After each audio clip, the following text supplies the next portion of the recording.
Գյորջյան Կասկադ 60 ամիս փուլային վճարում բազմաթիվ առավելություններ։ Իրանի դեսպանությունից հայտնում են, որ Ամերիկա-իսրայելական դաշինքի ագրեսիայի հարվածի թիրախ է դարձել հին հայկական Մաջիդիե թաղամասում գտնվող բնակելի շենքը։ Ըստ վերջին տվյալների բնակչության շրջանում զոհեր չկան, սակայն որոշ բնակիչներ հայտնվել են փլատակների տակ։ Մաջիդիեն Թեհրանի հին հայկական թաղամասերից մեկն է, այն հայտնի է իր աշխույժ կյանքով եւ զարգացած ենթակառուցվածքներով։ Բալիստիկ հրթիռի Թուրքիայի տարածքում հայտնվելը զայրացրել է Էրդողանին։ Խոցված հրթիռի որոշ բեկորներ ընկել էին Գազյան Թեփի շրջանի ամայի տարածքում։ Էրդողանը մեղադրեց Թեհրանին շարունակաբար սխալ քայլեր կատարելու համար։ Անկարայի առաջնահերթությունը երկիրը հակամարտության մեջ ներքաշվելը թույլ չտալն է։ Իրանի նախագահ Փեզեշքյանն է զանգահարում Էրդողանին։ Թուրքիայի նախագահը հայտնել է, թե չեն ընդունում Իրանի նկատմամբ իրականացվող անօրինական միջամտությունները, բայց միևնույն ժամանակ ճիշտ չեն համարում Իրանի կողմից տարածաշրջանային եղբայրական երկրներին թիրախավորելը։ Էրդողանը հայտնել է, թե որևէ պատճառաբանությամբ օդային տարածքի խախտումը չի կարող արդարացվել։ Գրեթե նույնաբովանդակ հեռախոսազրույց է տեղի ունեցել երկու երկրների արտաքին գերատեսչությունների ղեկավարների միջև։ Առաքչին հայտնել է, որ Թուրքիայի օդային տարածքը խոցող հրթիռները չեն Իրանի։ Ընդհանրապես Իրանի արտաքին գործերի նախարար Արաղչին ձախողված է համարում Միացյալ Նահանգների եւ Իսրայելի փորձերը որոշակի նպատակների հասնելու եւ իրենց առջեւ դրված խնդիրները իրագործելու առումով։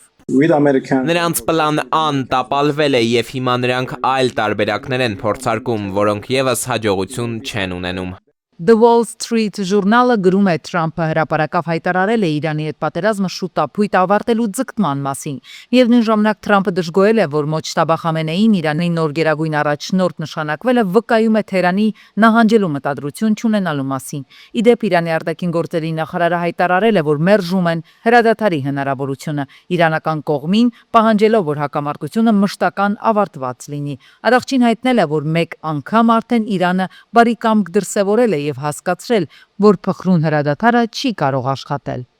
Հեռախոսազանգը իր հերթին վկայում է այն մասին, որ Թրամփը կարիք ունի կողմնակի աջակցության դեմքը փրկելու համար։ Պուտինը ցանկանում է օգտակար լինել Իրանի հետ հարաբերություններում։ Իրանում պատերազմը կարող է ավարտվել ավելի արագ, քան նախկինում էր նախատեսված։ Կարծում եմ պատերազմը գրեթե ավարտվել է։ Նրանք չունեն նավատորմ, չունեն կապի միջոցներ, չունեն ռազմաօդային ուժեր։ Չեմ կարծում, թե ավարտական փուլին է մոտենում, որովհետև եթե այս իրավիճակում ավարտվի պատերազմը, դա կլինի Միացյալ Նահանգների եւ անձամբ Թրամփի շատ լուրջ պարտությունը։ Հակառակը ռազմական գործողությունները դեռ կերկարեն եւ կարող են շաբաթներ ու անգամ ամիսներ տևել։ Այն սցենարով, որով պլանավորում են Միացյալ Նահանգները Իսրայելը հանգուցալուծել կոնֆլիկտը, այդ սցենարը Իրանի տարածաշրջանային դերի նվազեցումն է, որը ձեռնտու է նաև թե Թուրքիային եւ թե արաբական պետություններին։ Թրամփի հայտարարության այս ֆոնին Իսրայելը հարձակվել է Ղոմ քաղաքում Իսլամական հեղափոխության պահապանների կորպուսի հետախուզության կենտրոնակայանի վրա։ Իսրայելական լրատվամիջոցները հայտնում են, թե հրթիռային հարված է հասցվել նաև Իրանի Բանդեր Աբաս նավահանգստի ավիաբազային։ Իսրայելի կողմից հարվածներից մեկը ֆիքսել է իրական հեռուստաալիքը ուղիղ եթերում։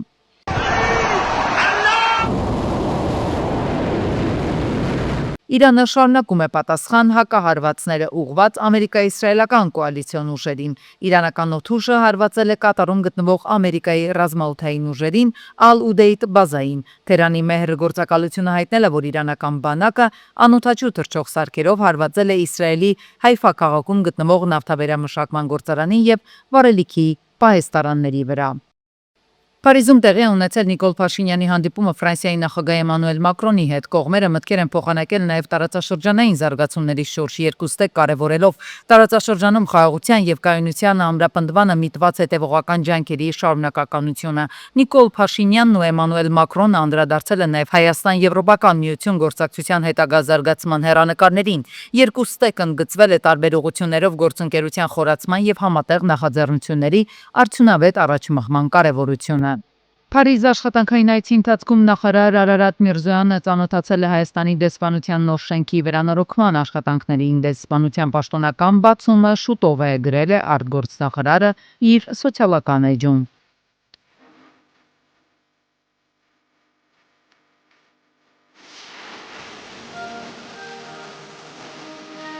Օրինակ էս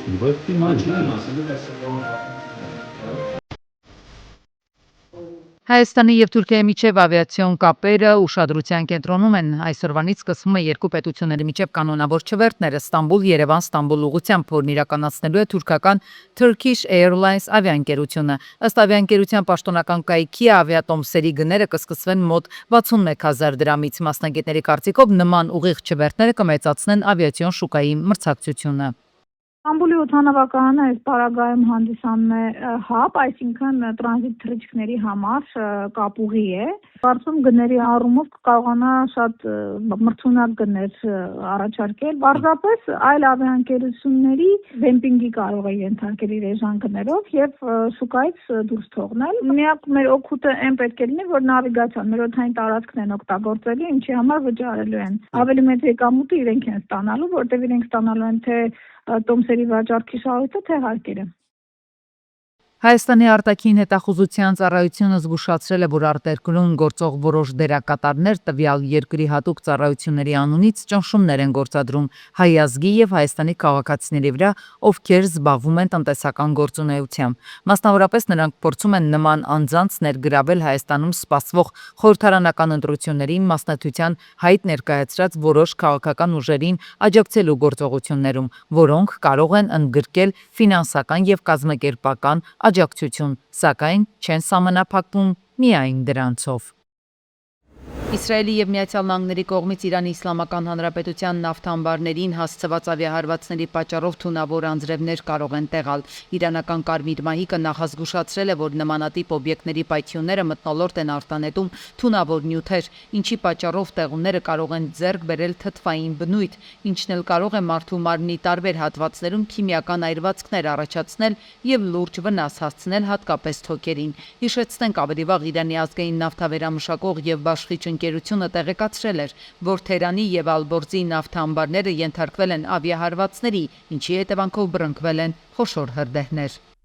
Կարող է դա իրոք առողջապահական լուրջ վնասների բերի, հատկապես երեխաներին, քրոնիկ հիվանդություն ունեցող մարդկանց, տարեցներին եւ մի խոսքով պետք է որ արդեն իսկ անհանգստություն լինի եւ պետք է այս պահից սկսած, հատկապես քանի որ մենք սահման ունենք Իրանի հետ եւ ավելի մոտ տարածաշրջաններ, օրինակ Մեղրին, Կապանը, Գորիսը ավելի ընտրահարույց են, պետք է անպայման այնտեղի բնակչությանն էլ տրվի տեղեկատվություն, ինչպես վտանգ կա թե չկա, նաեւ խոճապի հետ կապված, որպեսզի բնակչությանից խոճապ չառաջացնեն։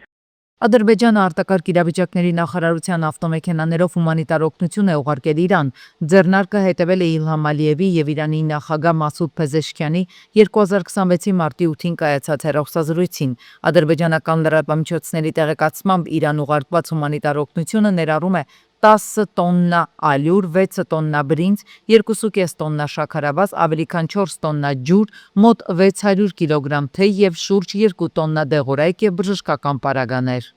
Պուտինը հեռախոսազրույցը ունեցել Դոնալդ Թրամփի հետ։ Ռուսաստանի նախագահի օգնականի տեղեկացմամբ զրույցը կենտրոնացած է եղել Իրանի շուրջ հակամարտության եւ ուկրաինական հակամարտության կարգավորման բանակցությունների շուրջ։ Զրույցը կայացել է Միացյալ Նահանգների նախագահի նախաձեռնությամբ։ Առաջնորդները բովանդակալից եւ օգտակար մտքեր են փոխանակել Իրանում տիրող իրավիճակի վերաբերյալ։ Պուտինը ներկայացրել է Իրանում հակամարտության քաղաքական ու դիվանագիտական կարգավորման ուղղված իր տեսակետները։ Ռուսաստանի նախագահը դրական է գնահատել Միացյալ Նահանգների եւ անձամբ Թրամփի ռուս-ուկրաինական հակամարտության կարգավորման գործում ներդրված միջնորդական ջանքերի համար։ ԱՄՆ նախագահ Թրամփը Ֆլորիդայում կայացած մամուլի ասուլիսում հայտարարել է, որ Իրանի դեմ սկսված ռազմական գործողությունը շատ շուտով կավարտվի։ Նա նաև ընդգծել է, որ եթե Թեհրանը խոչընդոտի Մերձավոր Արևելքի նավթի մատակարարումները, ապա Իրանին շատ ավելի ուժեղ հարված կհասցվի։ Մենք հաղթում ենք, մենք շատ ավելի առաջ ենք ժամանակացույցից։ Ես թույլ չեմ տա, որ ահաբեկչական ռեժիմը պատանդ պահի աշխարհը եւ փորձի դադարեցնել աշխարհի նավթի մատակարարումը։ Եվ եթե Իրանը որևէ բան անի դրա համար, հարվածները կլինեն շատ ավելի ուժեղ մակարդակով։ Ուկրաինայի նախագահ Զելենսկին հայտարարել է, որ Ռուսաստանի եւ Իրանի համագործակցությունն անօդաչու սարքերի արտադրության ոլորտում լուրջ սպառնալիք է եւ կարող է հանգեցնել ավելի լայնամասշտաբ հակամարտությունների։ Նրա խոսքով նման զարգացումը կարող է վտանգավոր հետևանքներ ունենալ միջազգային անվտանգության համար։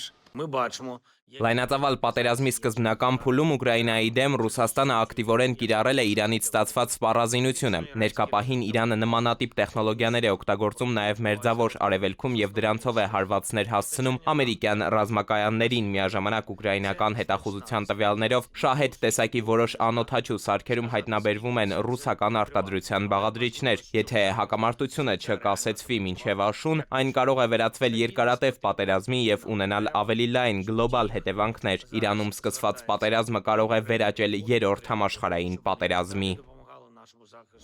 Դատախազությունում վերլուծել են 2018-2025 թվականների ընթացքում Հայաստանի Հանրապետության և համայնքների սեփականությանը կամ տիրապետմանը վերադարձված գույքերի և դրամական միջոցների ցուցանիշները։ 2018-25 թվականներին Հայաստանի Հանրապետության և համայնքների սեփականությանը կամ տիրապետմանն է վերադարձվել շուրջ 291 միլիարդ 726 միլիոն դրամի գույք և դրամական միջոց։ Ընդհանուր վերադարձված միջոցների 65.8%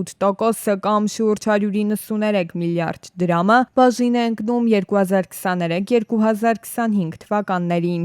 Ենթալին 700 միլիոնի թող մի հատ բաները միտեղ առանձին հրապարակում կատարեն անուն ազգանուններով, գույքերի անվանումներով, մեկ էլ գույքերի վերագնահատման արդյունքներով։ Ինչ որ ավտո են գրել 25 միլիոն դրամ արժի, 30 միլիոն դրամ արժի, չէ՞։ Այդ ավտոն 17-18 տարվա ավտո էր, այդ ավտոյի ռեալ գինը շուկայում $2,000-3,000 էր։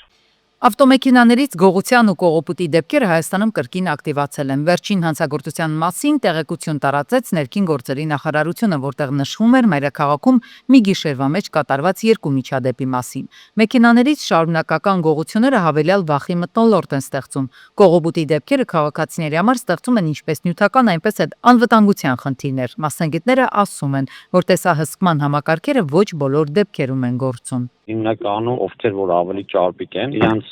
դիմակներով եւ ձեռնոցներով են այդ գողությունը անում, այդ տեսանկարահանումն այդ անհատական տեսախցիկներն է որ ֆիքսում են, այդ մարդկանց նույնականացնելը անհնարին է։ Այն դեպքերը, երբ որ ոստիկանությունը ուզում է աշխատի, նորմալ աշխատում բացահայտում է, այն դեպքերը, որ չեն ցանկանում, չեն էլ բացահայտում։ Բացահայտումներ հազվադեպ, բայց եղել են, նշում են մասնագետները, քաղաքացիների վնասները սակայն չեն հատուցել եւ հանցագործները մասնագետների գնահատմամբ այնպես չեն պատժվել, որ վերստին հանցանք կատարելու ցանկություն չունենան։ Նրանց խոսքով անհրաժեշտ է վերահսկողությունը ուժեղացնել եւ տեսանելի կանխարգելման միջոցառումները ձեռնարկել, քանի որ վաճառքները տարբեր հարթակներով են կազմակերպվում։ Բայց կա նաև այլ խնդիր, որ ոստիկանությունը բարբերաբար նշում է, որ իրանք բացահայտում են այդ դեպքերը, բայց դատարանում այդ մարդիկ շալանքի չեն ենթարկվում, դրա համար այդ գողության դեպքերը չեն նվազում, գնալով ինքը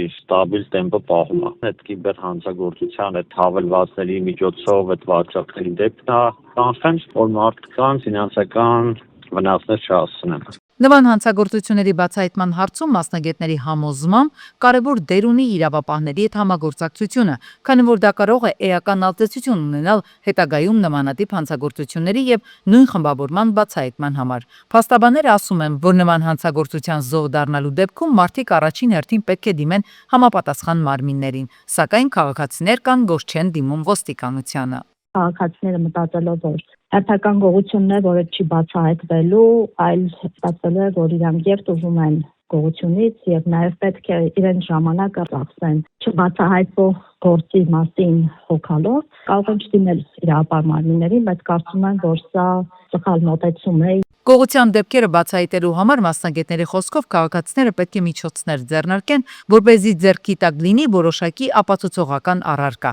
Օրինակ, մեքենաների մեջ, ավտոտնակներում եւ բակերում տեսախցիկների առկայությունը կարող է որոշակի նվազեցնել հանցագործությունները։ Թեև պատժամիջոցները օրենսդրական նախաձեռնություններով փոփոխվում են կամ ավելի են խստացվում, բայց դա մասնագետի խոսքով զսպիչ մեխանիզմ չի դառնում։ Սա այդ պատիվը չէ, որ ուղղակի առաջին անգամ բացահայտվելու դեպքում միայն տուգանքով բավարարվենք, այլ պետք է շատ ավելի լուրջ միջոցներ լինեն, թեև ճիշտ է միջին ծառայության հանցագործությունների ճարքի մեջ արդեն դասվում, բայց կարծում եմ այդքան էլ կիրառման մակարդակը բարձր չէ, եւ զսպողականությունը այդքան էլ բարձր չէ։ Այսպիսով կողոպուտների գողությունների այս դեպքերը շարունակում են մնալ վարորդներին մտահոգող խնդիրներից։ Մասնագետներն ընդգծում են այս դեպքերը կանխելու համար կարևոր է ոչ միայն իրավապահների հետևողական աշխատանքը, այլև քաղաքացիների զգոնությունը։ Հունիսի 7-ի ընտրություններին ընդառաջ քաղաքական դաշտը պատրաստվում է նոր կանոններով մրցակցությանը։ Ընտրական օրենսգրքում կատարված փոփոխությունները սահմանել են կուսակցությունների եւ դաշինքների անցողիկ շեմերը, ներկայացրել են նոր ֆինանսական պահանջներ եւ հստակեցրել են ընտրություններից հետո իշխանության ձևավորման ընթացակարգերը։ Մասնավորապես շեմը կուսակցությունների